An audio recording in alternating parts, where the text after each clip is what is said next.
Hoje nós iremos falar de Gian Lorenzo Bernini, também conhecido apenas por Bernini. Ele se dizia ser escultor e arquiteto ainda quando já havia tido outras profissões como desenhista, pintor, cenógrafo e criador de espetáculos de pirotecnia. Nascido em 7 de novembro de 1598, Bernini veio a falecer em 28 de novembro de 1680. Bernini nasceu em Nápoles, uma cidade que está localizada no sul da Itália, mas ainda quando criança se mudou com sua família para Roma.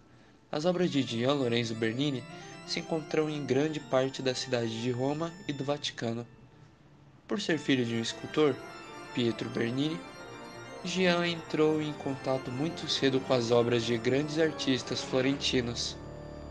Foi educado entendendo mais sobre as esculturas e arquiteturas romanas, gregas e renascentistas.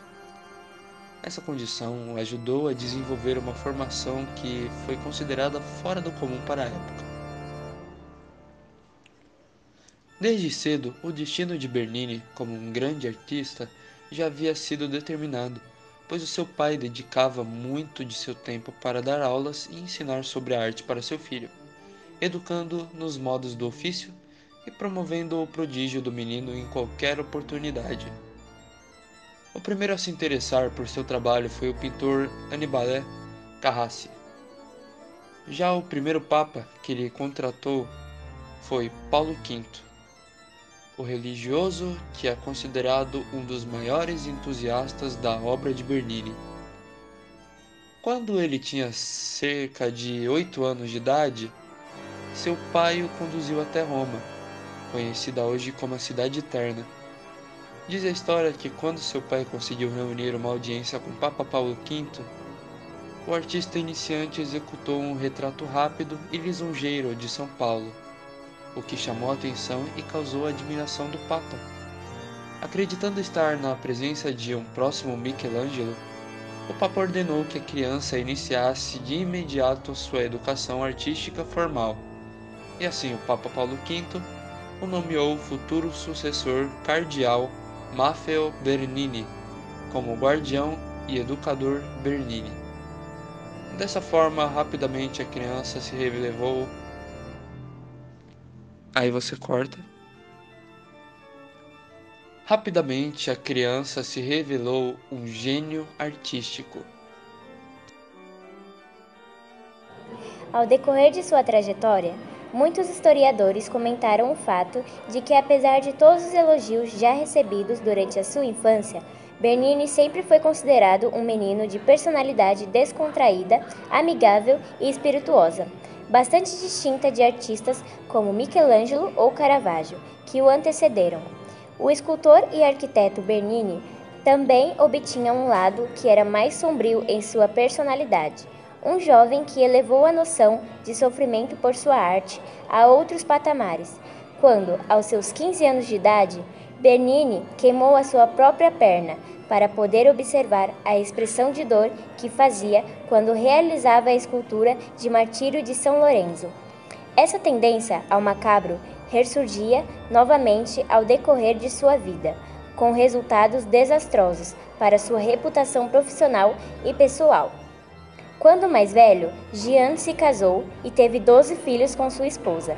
Bernini viveu até a idade avançada de 81 anos e passou seus últimos anos de vida participando de missas e praticando exercícios religiosos, e se preparando para sua morte que estava próxima. Nos últimos 2 anos de sua vida, depois de perder o uso do braço direito após um derrame, o artista realizou a escultura Morte, um busto do Salvador, o Salvador Mundi. Agora iremos falar também sobre algumas das famosas obras de Gian Lorenzo Bernini. Obra Medusa. Esta obra foi criada entre 1638 e 1648. Esta extraordinária obra tem como tema a mitologia clássica, como citado nas Metamorfoses de Ovídio. Mostra a bela Medusa, uma das irmãs Górgonas, pega no terrível processo de transformação em monstro. A representação de Bernini não descreve esse incidente, mas sim a agonia da dramática transformação de Medusa. Seu rosto está contorcido de dor e ansiedade, e sua boca está aberta como se estivesse gritando. O que se nota na interpretação de Bernini dessa antiga criatura mitológica é que ela transmite paixão, emoção e a humanidade do momento, em vez dos aspectos monstruosos e horríveis da Medusa tratados por outros artistas. Criada durante um período sombrio em que o artista estava em desuso na corte papal, a figura representa para Bernini o poder da escultura e o valor do escultor. A Medusa está exposta na Galeria Barroca da Legião de Honra, onde pode ser vista no contexto das grandes coleções de pinturas e esculturas da época de Bernini. Apolo e Daphne é uma das mais famosas esculturas de Bernini.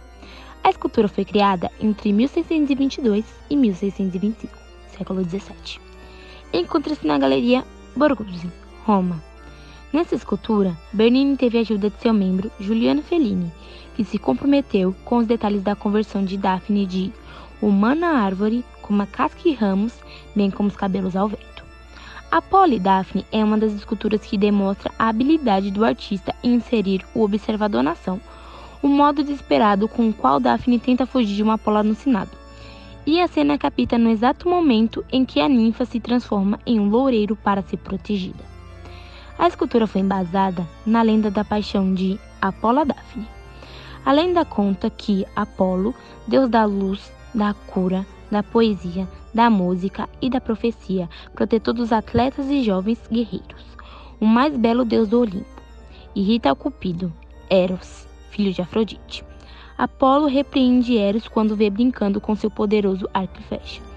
Que queres tu, menino, com armas mortíferas? Deixe-as para a mão de quem delas seja digno.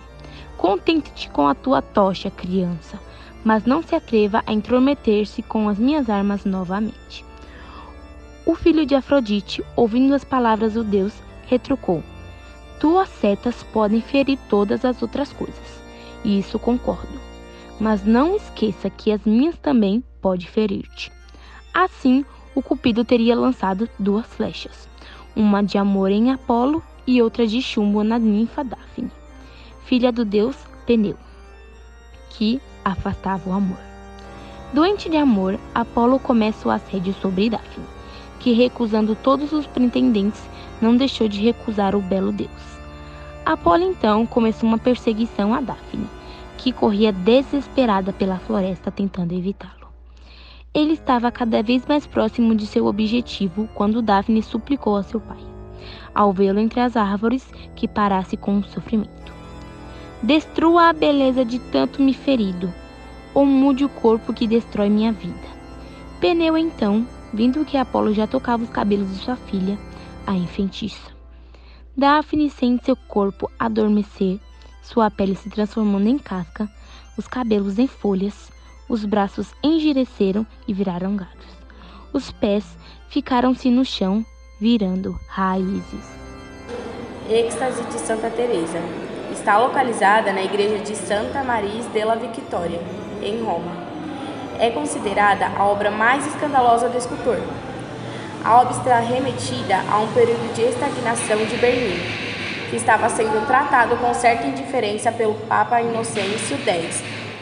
Santa Teresa de Ávila, freira e mística espanhola, foi a fundadora da Ordem das Carmelitas Descalças. Foi a primeira carmelita a ser canonizada, algo que aconteceu em 1622. É um dos maiores ícones desta êxtase místico.